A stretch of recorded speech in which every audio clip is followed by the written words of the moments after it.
Beatrice says, "I'm stuffed, cousin, I cannot smell." And Margaret's like, "A maid and stuffed? There's goodly catching of cold." And Beatrice is like, "Oh, God help me, God help me. How long have you professed apprehension?" And Margaret's like, "Ever since you left it, doth my wit become me rarely?" And Beatrice is like, "It is not seen enough. You should wear it in your cap. By my troth, I am sick." And Margaret's like, "Get you some of this distilled Cardus Benedictus and lay it on to your heart. It is the only thing for a qualm." Page turn.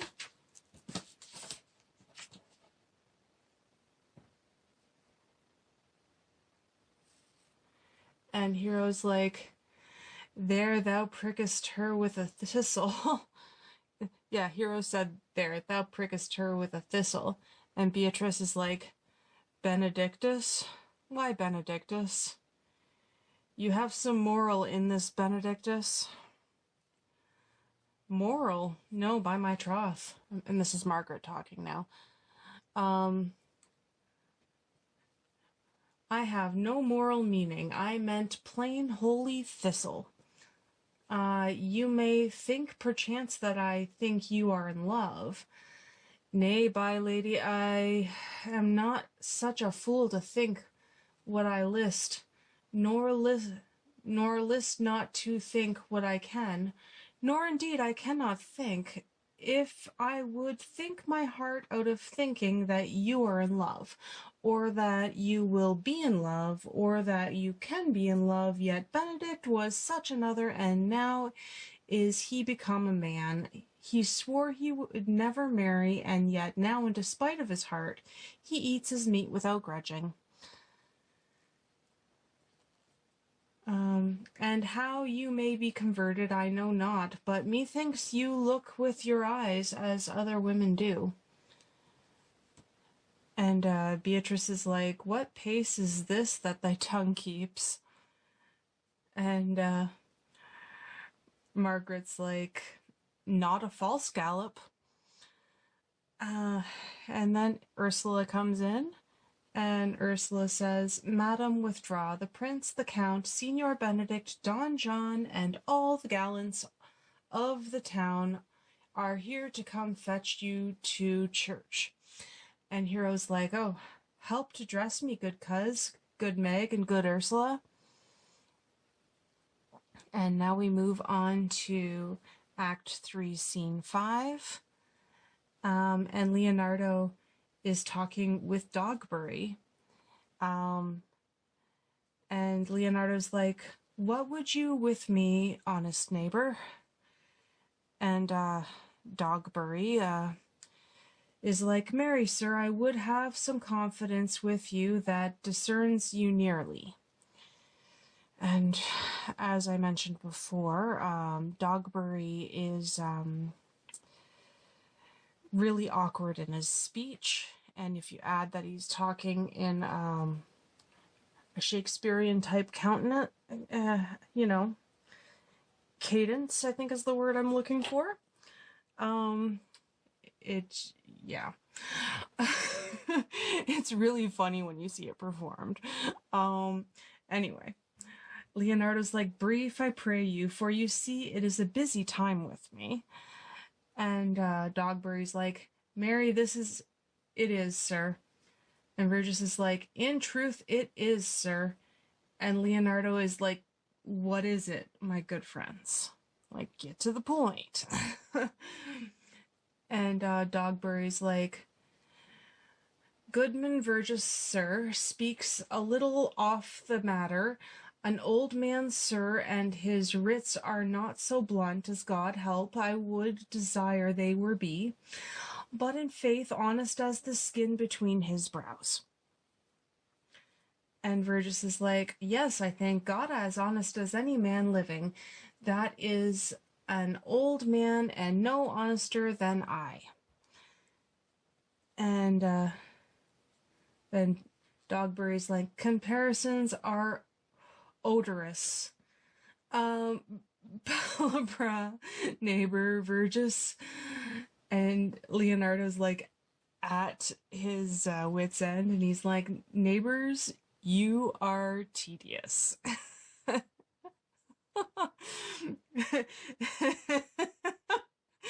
And when he calls him tedious, Dogberry takes it as a compliment and says, it pleases your worship to say so, but we are the poor duke's officers. But truly, for mine own part, if I were as tedious as a king, I could find in my heart to bestow it all of your worship. Leonardo's like, all thy tediousness on me, eh? And Dogberry's like, yea, and 'twere 1,000 pound more than 'tis, for I hear a good exclamation on your worship of any man in the city, and though I be but a poor man, I am glad to hear it. And Verges is like, and so am I. And Leonardo's like, I would fain know what you would have to say. And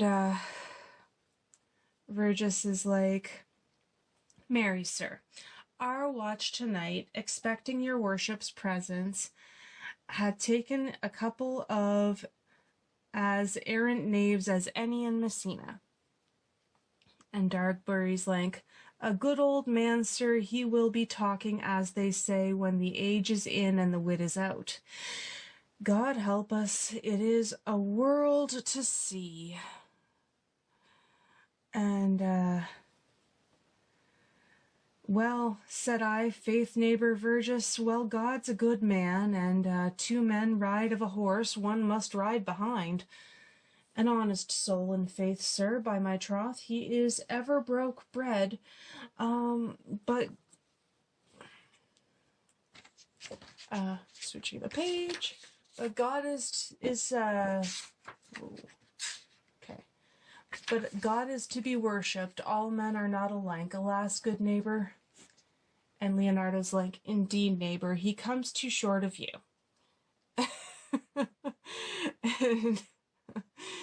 and Dogberry's like, gifts that God gives. And Leonardo's like, I must leave you. And Dogberry's like, one word, sir, our watch, sir, have indeed comprehended 2 auspicious persons, and we would have them this morning examined before your worship. And Leonardo is like, take their examination yourself and bring it me. I am now in great haste, as it may appear unto you.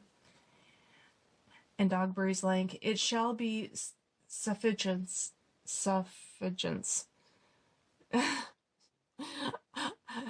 I think they're trying to say sufficient. And Leonardo's like, drink some wine ere you go. Fare you well. And Leonardo's in a rush, and the messenger's like, my lord, they stay for you to give your daughter to her husband. And Leonardo's like, I'll wait upon them, I am ready. And Leonardo and the messenger leave, and Dogberry's like, go good partner, go get you to Francis Seacole, bid him bring his pen and inkhorn to the jail. We are now to examine these men. And Verges is like, and we must do it wisely. And Dogberry's like, we will spare for no wit, I warrant you. Here's that shall drive some of them to a non-comb. Only get the learned writer to set down our excommunication and meet me at the jail. Okay. So, now we get to the wedding scene, and as you can imagine, things are about to hit the fan. So Leonardo says, "Come, Friar Francis, be brief, only the plain form of marriage, and you shall recount the particular duties afterwards." And Friar's like, "You come hither, my lord, to marry this lady," and he's talking to Claudio. And Claudio's like, no. And Leonardo's like, to be married to her, friar. You come to marry her. And the friar is like, okay. And says, "Lady, you come hither to be married to this count?" And Hero's like, "I do." And the friar's like, "If either of you know any inward impediment why you should not be conjoined, I charge you on your souls to utter it." And then Claudio's like, "Know you any, Hero?" And Hero's like, "None, my lord." And the friar's like, "Know you any, Count?" And Leonardo chimes in saying, "I dare make his answer, none." And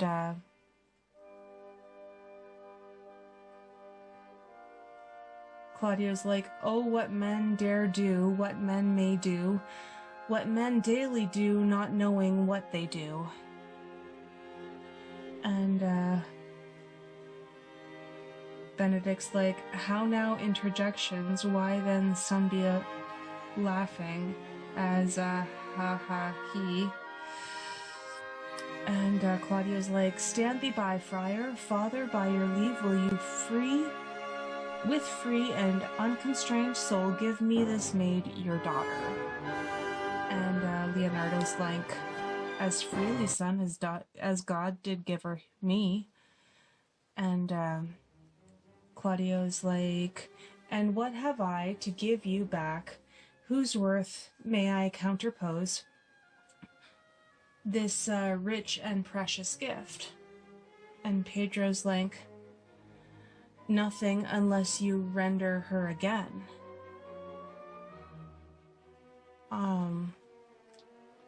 Page turn. And now Claudio is saying, "Sweet prince, you learn me noble thankfulness. There, Leonardo, take her back again. And give not this rotten orange to your friend, but the sign and semblance of her honor. Behold how like a maid she blushes here. Would you not swear, you all that see her, that she were a maid by these exterior shows? But she is none. She knows the heat of a luxurious bed. Her blush is guiltiness, not modesty." And Leonardo's like, "What do you mean, my lord?" And Claudio says, "Not to be married, not to knit my soul with an approved wanton."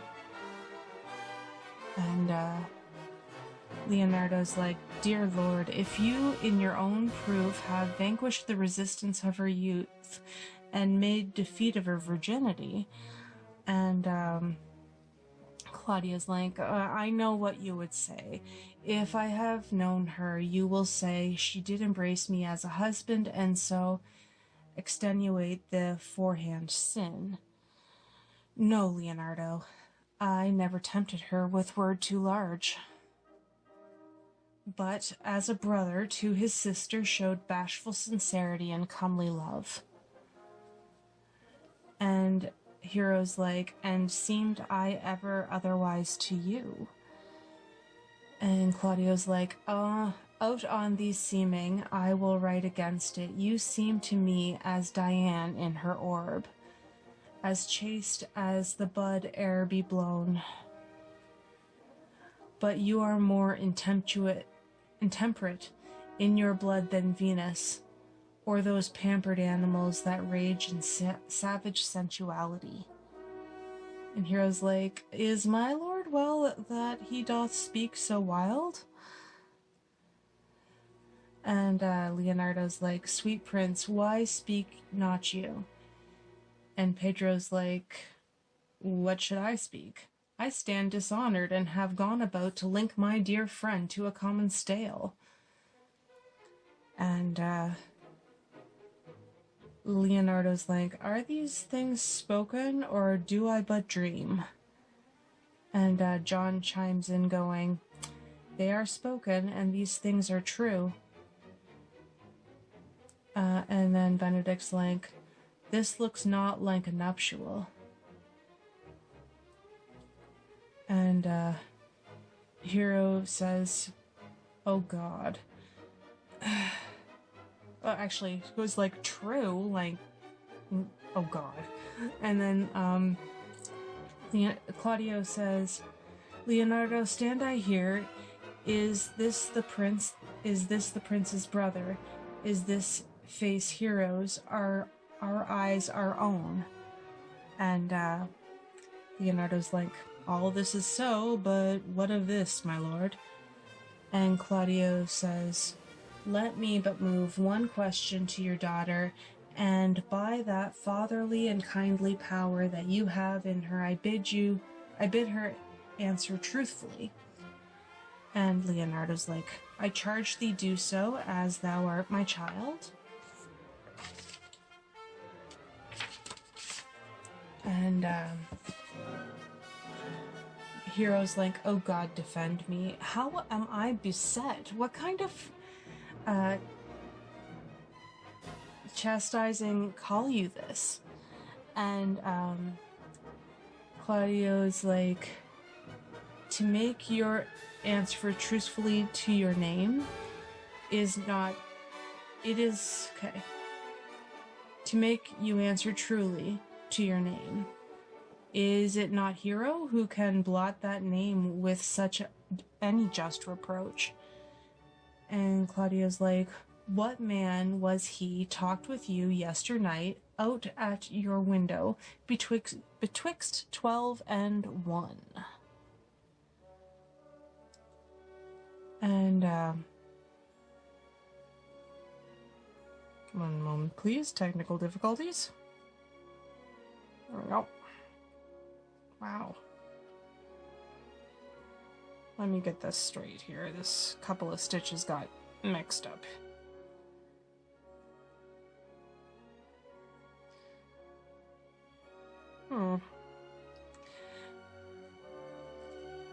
Anyway,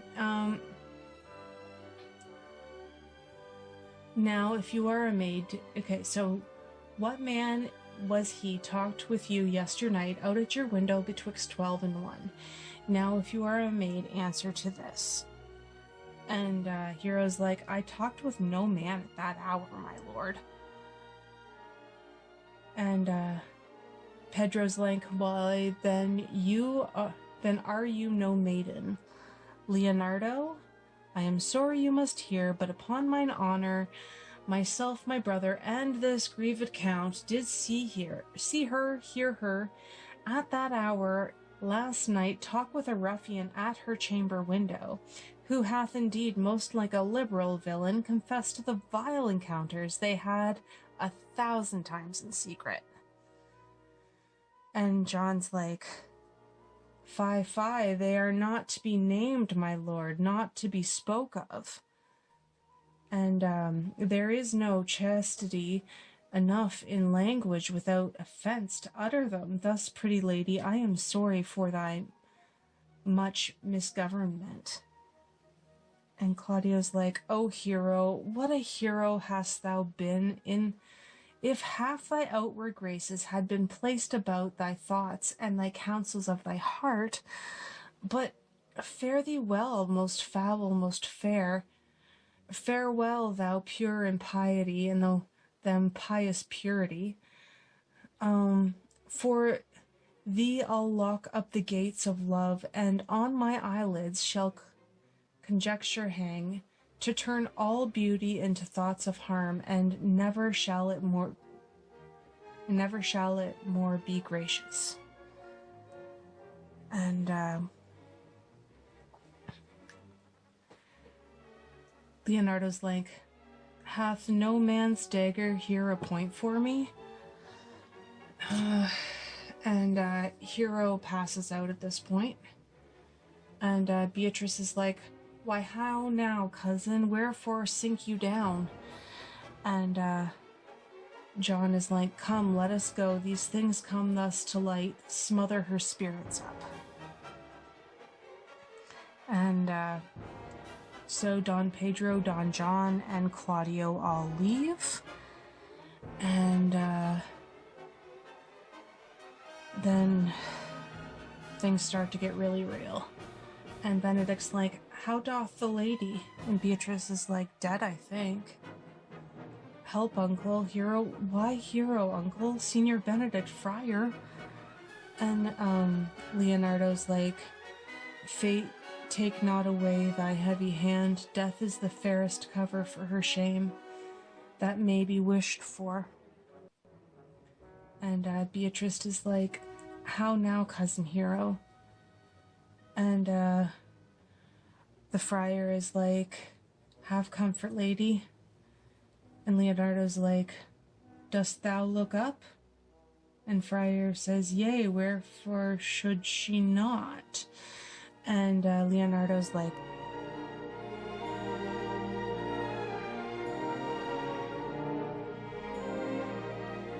and he goes on, and basically is